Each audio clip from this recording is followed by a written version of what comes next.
Usually when you cross a few time zones, and the sun goes down when you think it should be lunchtime, you frame it purely as this biological inconvenience. Right, yeah, like a temporary glitch in the human machine. Exactly. You swallow some melatonin, complain about being out of sync with the local environment for a day or two, and you just move on. Yeah, that's what most of us do. But what if those hours you lose crossing time zones literally vanish from your lifespan? Wow, yeah, that is a heavy thought. Right.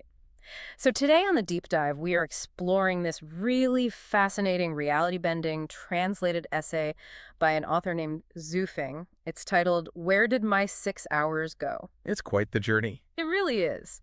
And our mission today is to follow his intellectual journey. We're going to see how this one author took a completely mundane, everyday annoyance, just a 2005 commercial flight to Beijing, and used the math of jet lag to basically map out 36-dimensional space, the afterlife, and, the secrets of immortality. Yeah, it escalates very quickly. It does. Okay, let's unpack this. How does a simple, annoying travel reality lead to such massive philosophical leaps? Well, to trace that intellectual progression, we have to look strictly at the internal logic of Zhu Feng's essay. Like, we are stepping entirely into his unique worldview today. Okay, so we're playing by his rules. Exactly. Rather than fact-checking his mysticism against, modern astrophysics or something, we're going to analyze how he connects literal physical travel across the Earth to these massive cosmological theories. I love that approach. Yeah, we really need to see the physical world through his specific coordinate system to understand how he gets from, like, a cramped airplane seat to cosmic truths. I mean, we're basically accepting the rules of his universe to see where the logic inevitably takes us. Right. And the inciting incident for this entire theory takes place on a very specific date, right? April 29th, 2005. Yep, that's the day. At 7 p.m., Xu Feng boards a commercial flight, Zimbabwean Airlines, to be exact, departing from Harar and heading to Beijing International Airport. And it is a long flight. It's a 17-hour long-haul overnight flight. Oh, man. Yeah.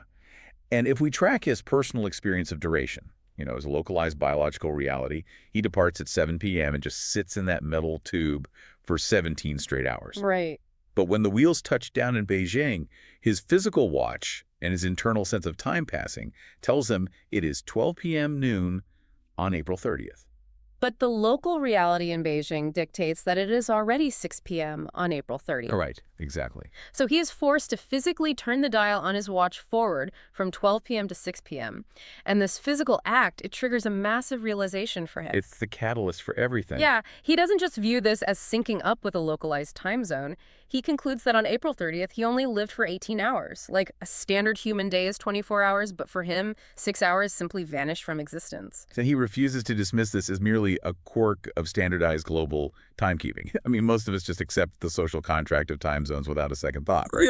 But Zhu Feng asserts that in terms of human-conceived time, like his literal mathematical experience of living, he fundamentally lost those hours.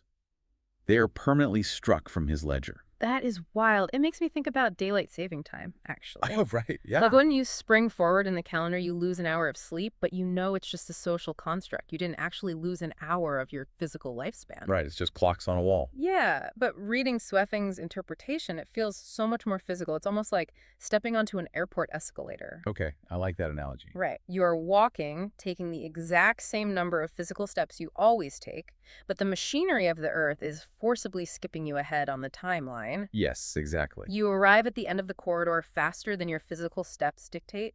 The escalator actually stole your time. And framing it as physical machinery is so crucial to understanding his next leap.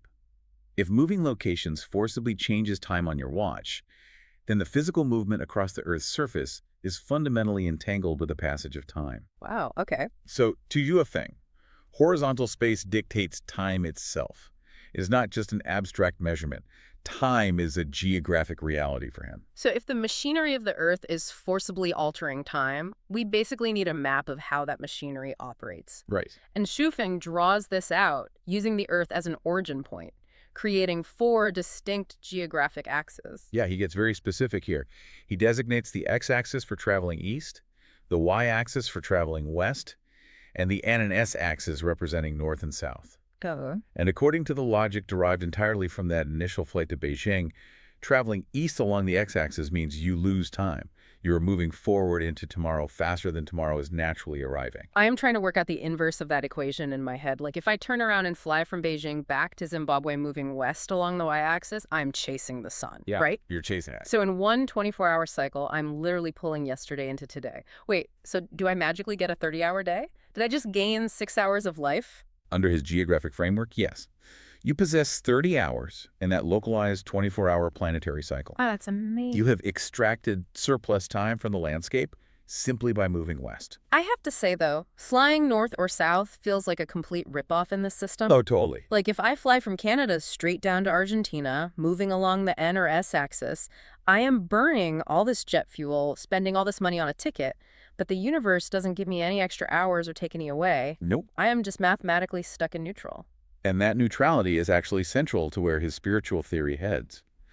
Shufakeng argues that moving along the north or south axis results in zero temporal friction. Temporal friction. Yeah. You aren't losing or gaining time, which means spiritually you are stagnating. He refers to this state as reincarnating in place. Reincarnating in place. That is a really heavy phrase. It is.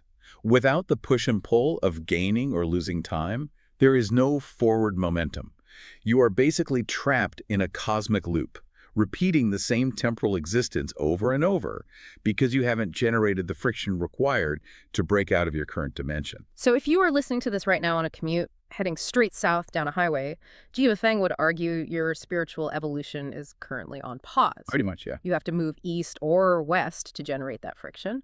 But geography alone doesn't explain the massive spiritual leaps he makes later in the essay. Right. Because if horizontal space dictates time, the only variable left that a human can actually control is velocity.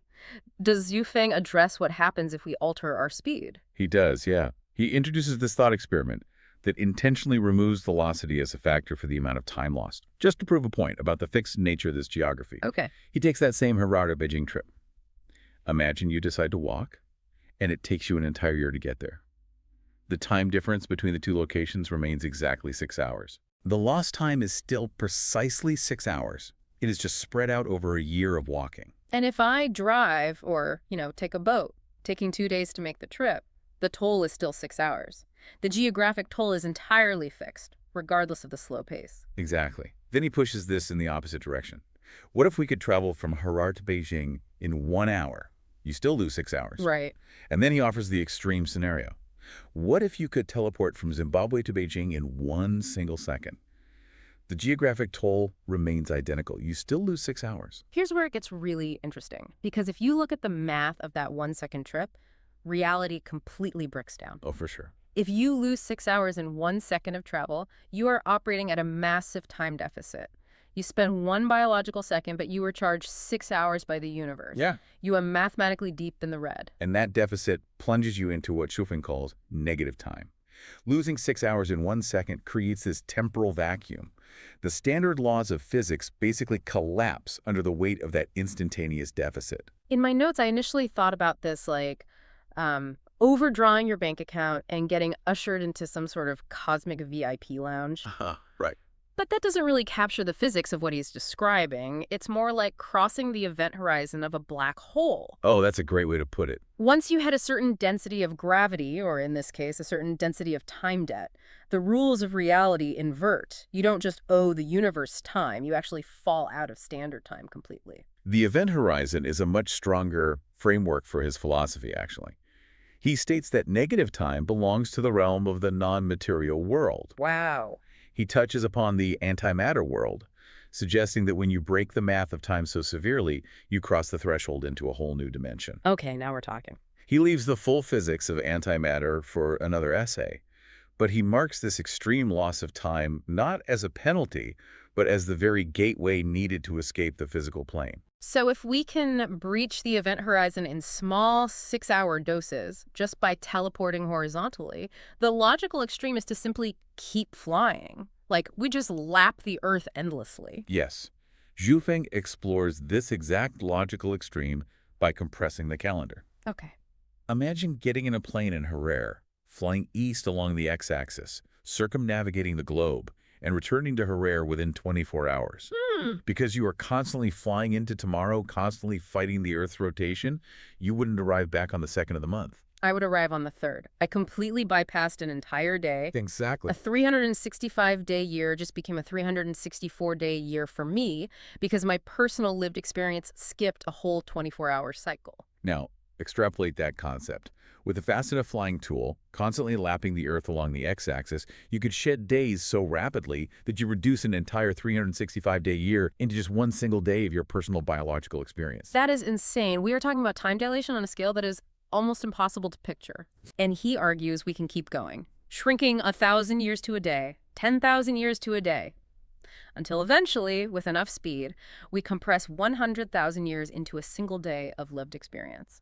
And by reversing the direction, flying west along the y-axis and constantly stretching time out, you could expand a single biological day into 100,000 years. Wow. You would be living in eternity in a 24-hour window. Which sounds entirely like science fiction. You try to picture stretching a mundane Tuesday out to last 100 millennia, and the human brain just rejects the premise. Well, Zufang anticipates that exact psychological rejection. Oh, he does? Yeah, he delivers what basically serves as the thesis statement for the entire essay. He says, simple reasoning, once it exceeds people's imagination, becomes profound theory. When science surpasses people's understanding, it turns into superstition. I love that. He is challenging us not to dismiss the math just because our biological brains cannot picture the sheer scale of the outcome. Exactly. We all agree with the simple reasoning that flying east loses time. Everyone accepts jet lag. He is merely taking that agreed-upon mundane reality and dragging it out to its infinite mathematical extreme. He firmly believes these concepts are just science we haven't caught up to yet. Right. We dismiss the idea of living 100,000 years in a day as superstition because our current technology cannot facilitate it. But the internal logic holds. If your perception of a single day lasts for millennia, you have effectively achieved a form of immortality. You have altered the fundamental frequency of your existence. So we have officially crossed from theoretical physics into his spiritual cosmology. Yes, we have. How do these time calculations, these massive compressions and expansions, map to the afterlife? Like, where are we actually going when we hit these extreme speeds? He maps specific spiritual destinations to the geographic axis we discussed earlier. These destinations are what he calls Lifechanyuan's 36-dimensional spaces. Okay, 36 dimensions. Flying east, compressing 10,000 years into a day, tunes your frequency to what he names the 1,000-year world, or the 10,000-year world. You are vibrating at a frequency where centuries pass in a biological heartbeat. And flying west, stretching a day into 100,000 years of eternal expansion. That trajectory takes you to the Elysium world. The Elysium world. Yes. But to reach any of these higher dimensions, to escape the karmic loop of the north and south axis we talked about, immense speed is the absolute requirement. Without generating massive temporal friction, you cannot jump dimensions. He actually walks the reader through the technological progression of speed to illustrate this, right? He does. To show how humans constantly push against physical limits to gain access to new geographic spaces. Yeah, he uses a very grounding analogy. He points out that a stone lying on a riverbed is trapped by its lack of momentum. Right. Give that stone speed and throw it, and it can skip across the surface, defying gravity just long enough to cross the river. Oh, that makes perfect sense. For humans to reach what he calls the Celestial Islands continent, we had to evolve. We went from walking, to building a carriage, to engineering a car, an airplane, and eventually a spaceship. But wait, so what does this all mean? He has laid out this massive requirement for speed to reach the Elysium world. Are we supposed to just wait around until someone engineers a light-speed spaceship so we can finally bridge the dimensional gap? Well, this is his final and perhaps most brilliant twist. Okay. He states clearly that even a light-speed spaceship traveling at roughly 186,000 miles per second would still be far too slow to cross these dimensional gulfs. What?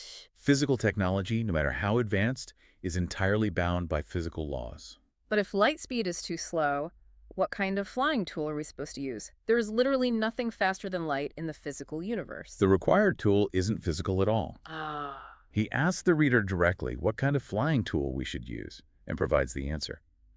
Think about it. If we constantly ponder the mysteries of heaven and earth, the wondrous truths will one day reveal themselves. The mind. The ultimate vehicle is human consciousness itself. Exactly. Human thought, imagination, and spiritual pondering are the only phenomena capable of surpassing the speed of light. Wow. Your physical body is bound to the slow crawl of the Earth's rotation. But your mind can travel from Herrera to the Elysium world in less than a biological second, creating that massive time deficit and bridging the dimensional gap instantly. You really have to step back and admire the architecture of what he built in this essay. It is incredible. I mean, we started with a guy sitting on a Zimbabwean Airlines flight in 2005, dealing with a completely mundane physical experience of jet lag. Right, and from those disappearing 6 hours, he deduced that horizontal movement fundamentally controls time. Which meant that extreme speed could create an insurmountable time deficit, pulling us past the event horizon into negative time. Allowing him to logically theorize the compression of 100,000 years into a single day, or the expansion of a day into eternity. Creating a literal map to the Elysium world and the 36-dimensional spaces. A map that can be traversed not by physical rockets, but entirely by the sheer velocity of human thought. It's just brilliant. Yeah. And Sufeng turns to the reader at the very end of his essay and asks a remarkably self-aware question. He asks, what kind of person do you think Sufeng is? I have been wrestling with that question since I first read the source material. Same here. Like, is he a playful philosopher just pushing a logic puzzle to its absolute extreme to see if it shatters? Is he a literal mystic who truly believes he has mapped the mechanics of the afterlife? It's hard to say. Or is he just a highly creative traveler who had way too much time to think on a 17-hour overnight flight? It is probably a blend of all three. Yeah, I'd say so. But I want to leave you with a final, lingering thought to mull over today. Something that builds strictly on his internal logic. If the ultimate flying tool, the only vehicle faster than light, is the act of pondering the mysteries of heaven and earth. The act of exploring this essay today is not a passive experience. Exactly. By simply sitting here, whether you are on your commute, making dinner, or staring out of an airplane window trying to untangle Schweffeng's time travel riddles and map his 36-dimensional spaces. You haven't just been consuming information. You have actually been piloting the very vehicle needed to reach the Celestial Islands continent. You have been engaging the engine of your own consciousness. So the next time you step off a long flight, groggy, standing at baggage claim, and you look down to adjust your watch to local time, maybe don't just think about the biological glitch of jet lag. Think about where your mind is capable of traveling next.